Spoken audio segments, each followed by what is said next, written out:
Chapter 7. Before I proceed to give an account of my leaving this kingdom, it may be proper to inform the reader of a private intrigue which had been for 2 months forming against me.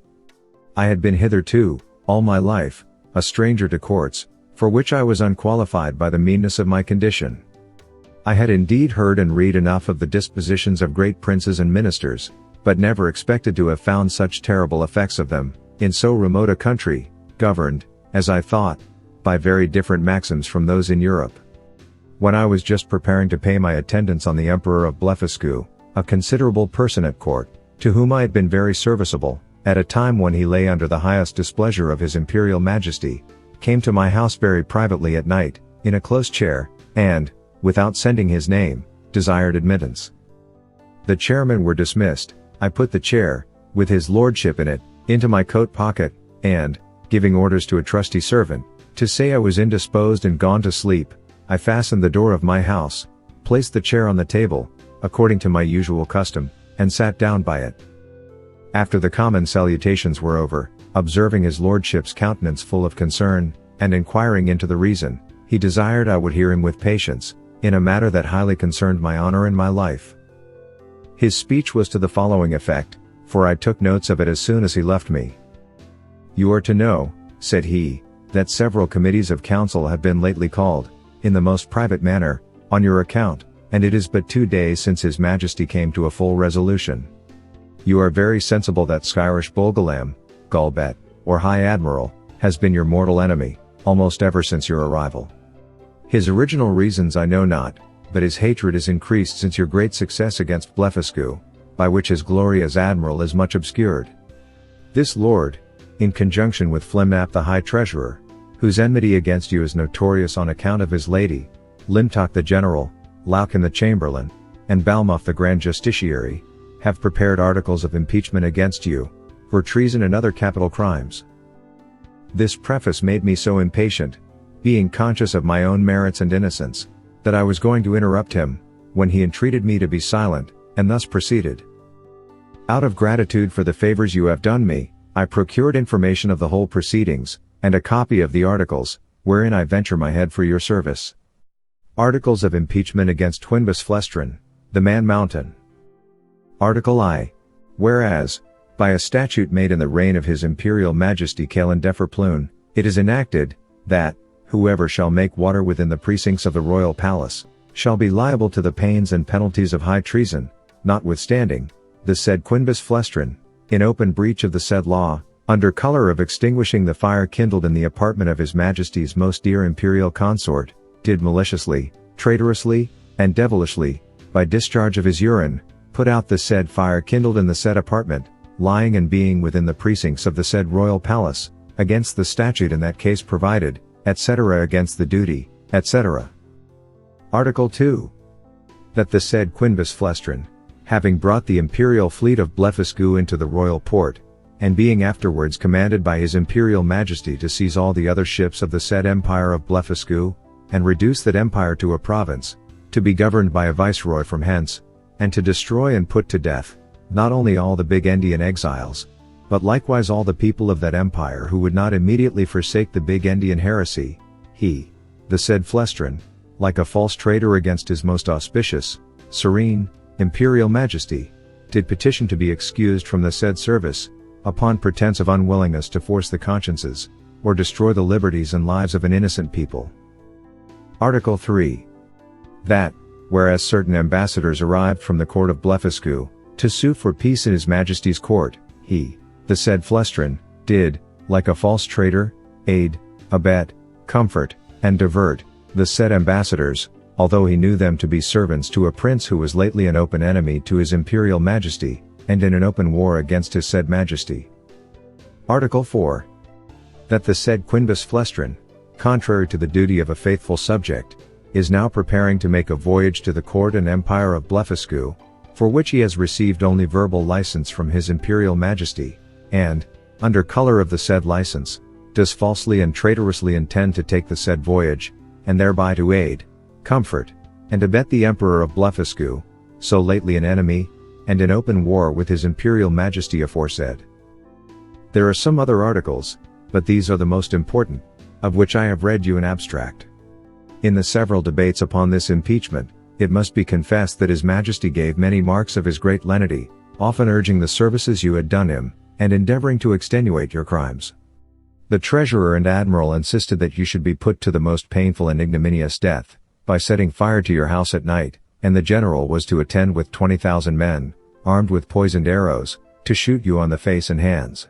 Some of your servants were to have private orders to strew a poisonous juice on your shirts and sheets, which would soon make you tear your own flesh, and die in the utmost torture. The General came into the same opinion, so that for a long time there was a majority against you, but His Majesty resolving, if possible, to spare your life, at last brought off the Chamberlain. Upon this incident, Reldresal, Principal Secretary for Private Affairs, who always approved himself your true friend, was commanded by the Emperor to deliver his opinion, which he accordingly did, and therein justified the good thoughts you have of him. He allowed your crimes to be great, but that still there was room for mercy, the most commendable virtue in a prince, and for which His Majesty was so justly celebrated. He said, the friendship between you and him was so well known to the world, that perhaps the most honorable board might think him partial. However, in obedience to the command he had received, he would freely offer his sentiments. That if His Majesty, in consideration of your services, and pursuant to his own merciful disposition, would please to spare your life, and only give orders to put out both your eyes, he humbly conceived, that by this expedient justice might in some measure be satisfied, and all the world would applaud the lenity of the Emperor, as well as the fair and generous proceedings of those who have the honor to be his counselors. That the loss of your eyes would be no impediment to your bodily strength, by which you might still be useful to His Majesty, that blindness is an addition to courage, by concealing dangers from us, that the fear you had for your eyes, was the greatest difficulty in bringing over the enemy's fleet, and it would be sufficient for you to see by the eyes of the ministers, since the greatest princes do no more. This proposal was received with the utmost disapprobation by the whole board. Bulgalam, the admiral, could not preserve his temper, but, rising up in fury, said, he wondered how the secretary durst presume to give his opinion for preserving the life of a traitor, that the services you had performed were, by all true reasons of state, the great aggravation of your crimes, that you, who were able to extinguish the fire by discharge of urine in Her Majesty's apartment, which he mentioned with horror, might, at another time, raise an inundation by the same means, to drown the whole palace, and the same strength which enabled you to bring over the enemy's fleet, might serve, upon the first discontent, to carry it back, that he had good reasons to think you were a big Indian in your heart, and, as treason begins in the heart, before it appears in overt acts, so he accused you as a traitor on that account, and therefore insisted you should be put to death. The treasurer was of the same opinion. He showed to what straits His Majesty's revenue was reduced, by the charge of maintaining you, which would soon grow insupportable, that the secretary's expedient of putting out your eyes, was so far from being a remedy against this evil, that it would probably increase it, as is manifest from the common practice of blinding some kind of fowls, after which they fed the faster, and grew sooner fat, that His Sacred Majesty and the Council, who are your judges, were, in their own consciences, fully convinced of your guilt, which was a sufficient argument to condemn you to death, without the formal proofs required by the strict letter of the law. But His Imperial Majesty, fully determined against capital punishment, was graciously pleased to say, that since the council thought the loss of your eyes too easy a censure, some other way may be inflicted hereafter.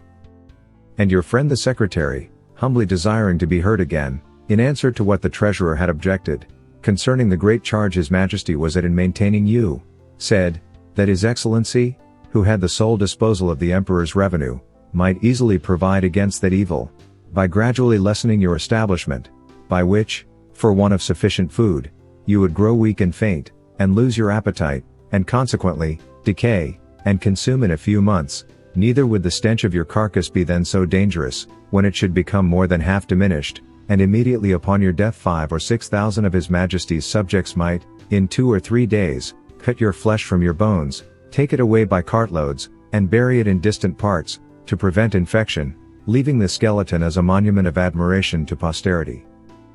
Thus, by the great friendship of the secretary, the whole affair was compromised. It was strictly enjoined, that the project of starving you by degrees should be kept a secret, but the sentence of putting out your eyes was entered on the books, none dissenting, except Bulgalam the admiral, who, being a creature of the empress, was perpetually instigated by her majesty to insist upon your death, she having borne perpetual malice against you, on account of that infamous and illegal method you took to extinguish the fire in her apartment. In 3 days your friend the secretary will be directed to come to your house, and read before you the articles of impeachment, and then to signify the great lenity and favor of his majesty and council, whereby you are only condemned to the loss of your eyes, which his majesty does not question you will gratefully and humbly submit to, and 20 of his majesty's surgeons will attend, in order to see the operation well performed, by discharging very sharp pointed arrows into the balls of your eyes, as you lie on the ground. I leave to your prudence what measures you will take, and to avoid suspicion, I must immediately return in as private a manner as I came. His lordship did so, and I remained alone, under many doubts and perplexities of mind. It was a custom introduced by this prince and his ministry, very different, as I have been assured, from the practice of former times, that after the court had decreed any cruel execution, either to gratify the monarch's resentment, or the malice of a favorite, the emperor always made a speech to his whole council, expressing his great lenity and tenderness, as qualities known and confessed by all the world. This speech was immediately published throughout the kingdom, nor did anything terrify the people so much as those encomiums on his majesty's mercy, because it was observed, that the more these praises were enlarged and insisted on, the more inhuman was the punishment, and the sufferer more innocent. Yet, as to myself, I must confess, having never been designed for a courtier, either by my birth or education, I was so ill a judge of things, that I could not discover the lenity and favor of this sentence, but conceived it, perhaps erroneously, rather to be rigorous than gentle. I sometimes thought of standing my trial, for, although I could not deny the facts alleged in the several articles, yet I hoped they would admit of some extenuation. But having in my life perused many state trials, which I ever observed to terminate as the judges thought fit to direct, I durst not rely on so dangerous a decision, in so critical a juncture, and against such powerful enemies. Once I was strongly bent upon resistance, for, while I had liberty the whole strength of that empire could hardly subdue me, and I might easily with stones pelt the metropolis to pieces, but I soon rejected that project with horror, by remembering the oath I had made to the emperor, the favors I received from him, and the high title of Nardots he conferred upon me. Neither had I so soon learned the gratitude of courtiers, to persuade myself, that his majesty's present severities acquitted me of all past obligations. At last, I fixed upon a resolution, for which it is probable I may incur some censure, and not unjustly, for I confess I owe the preserving of my eyes, and consequently my liberty, to my own great rashness and want of experience, because, if I had then known the nature of princes and ministers, which I have since observed in many other courts, and their methods of treating criminals less obnoxious than myself, I should, with great alacrity and readiness, have submitted to so easy a punishment. But hurried on by the precipitancy of youth, and having his imperial majesty's license to pay my attendance upon the emperor of Blefuscu, I took this opportunity, before the 3 days were elapsed, to send a letter to my friend the secretary, signifying my resolution of setting out that morning for Blefuscu, pursuant to the leave I had got, and, without waiting for an answer, I went to that side of the island where our fleet lay. I seized a large man of war, tied a cable to the prow, and, lifting up the anchors, I stripped myself, put my clothes, together with my coverlet, which I carried under my arm, into the vessel, and, drawing it after me, between wading and swimming arrived at the royal port of Blefuscu, where the people had long expected me. They lent me 2 guides to direct me to the capital city, which is of the same name.